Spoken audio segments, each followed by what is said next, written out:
बच्चों मैं आज आपको सिखाने जा रहा हूँ एनसीईआरटी एक्सरसाइज 6.7 इलेक्ट्रोमैग्नेटिक इंडक्शन है, वही हमारा लेसन चल भी रहा है। चलो देखते हैं इस सवाल में आपको दिया क्या है। सबसे पहले मैं ये आप बता देता हूँ आपको कि मेरे पास ना कोई इलेक्ट्रिक सर्किट है तो फिर उसमें क्या हो रहा है, वोल्टेज सोर्स जो है ना वो वेरिएबल है, मेरा सोर्स वोल्टेज जो है वो वेरिएबल है।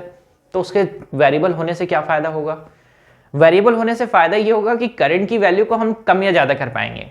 ठीक है, कम या ज्यादा कर पाएंगे तो उससे क्या होगा, उससे ईएमएफ इंड्यूस होगा। ईएमएफ इंड्यूस होगा तो उससे क्या होगा, उससे हमें यह पता करना है कि सेल्फ इंडक्टेंस कितना इंड्यूस हो रहा है। ठीक है, सेल्फ इंडक्टेंस की वैल्यू हमको पता करनी है, बस इतना छोटा सा काम है। मैं अब फटाफट आपको बता देता हूं। सबसे पहले हम लोग देखो फैराडेज लॉ से जानते हैं, क्या जानते हैं, दैट इज जो भी ईएमएफ इंड्यूस होता है वो होता क्या है, that is rate of change of magnetic flux. Magnetic flux यही तो जानते हैं। नेगेटिव साइन आपको अच्छे से पता है, that is indicates the direction, कि भाई जो भी इंड्यूस ईएमएफ हुआ है, जो ईएमएफ इंड्यूस हुआ है वो चेंज इन मैग्नेटिक फ्लक्स को हमेशा अपोज करेगा। बस सीधा सा logic by the Lenz law. अब करना एक और चीज है, क्या, ये जो मैग्नेटिक फील्ड होता है, मैग्नेटिक फ्लक्स, ये magnetic flux is directly proportional to the current. Magnetic flux किसके डायरेक्टली प्रोपोर्शनल है, करंट को। अगर करंट का वैल्यू ज्यादा या कम होगा तो किस पर चेंज आएगा, फ्लक्स पर चेंज आएगा। ठीक, अब हमें क्या करना है, हमें निकालना है सेल्फ इंडक्टेंस। क्या निकालना है, सेल्फ इंडक्टेंस। चलो तो सेल्फ इंडक्टेंस के लिए इस प्रोपोर्शनैलिटी को हटा दे डायरेक्टली, तो हम लोग लिखते कैसे हैं, that is phi b is equal to L I. Correct, ये मैंने लिखा है फ्रॉम फैराडेज लॉ।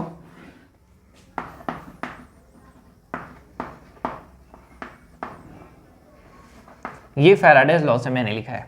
ठीक, ये मैंने कहां से लिखा है, दैट इज सेल्फ इंडक्टेंस है। अब करना क्या है, अगर मैं इसका रेट ऑफ चेंज कर दूं, तो रेट ऑफ चेंज मतलब टाइम के रिस्पेक्ट में मैं इसको आगे लेके चलूं कि चेंजेस को बताऊं, तो कैसे बताऊंगा कि चेंज कैसे हो रहा है, करंट में चेंज करूंगा। तो मैंने लिखा है दैट इज, इसका ले रहा हूं time derivative D phi B upon D T, that is equal to what, that is equal to L D I upon D T.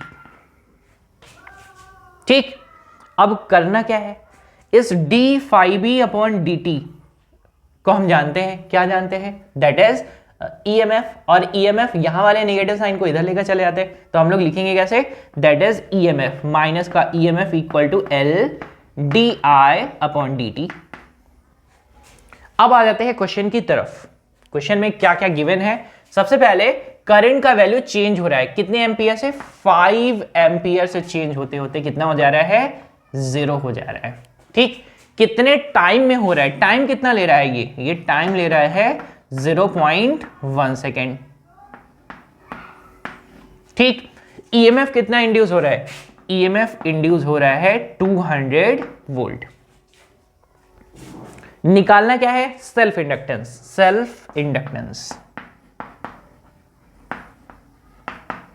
That is L.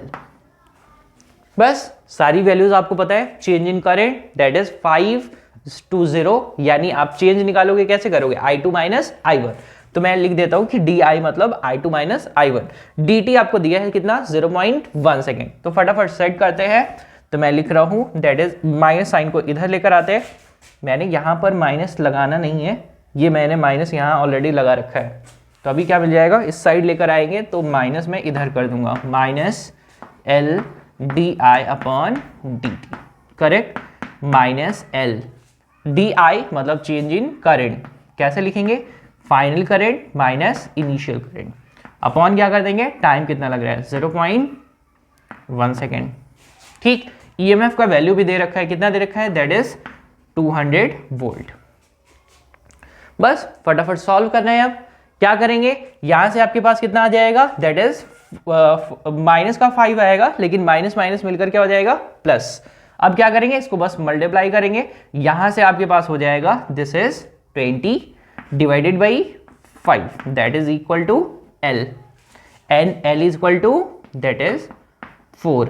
Unit क्या होती है बच्चों, हेनरी।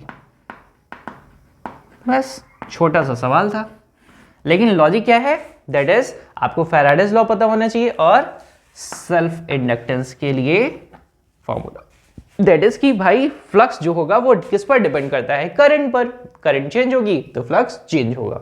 ठीक है, तो बच्चों मैं उम्मीद करता हूं कि ये क्वेश्चन आपको अच्छे से समझ में आया है। Thank you.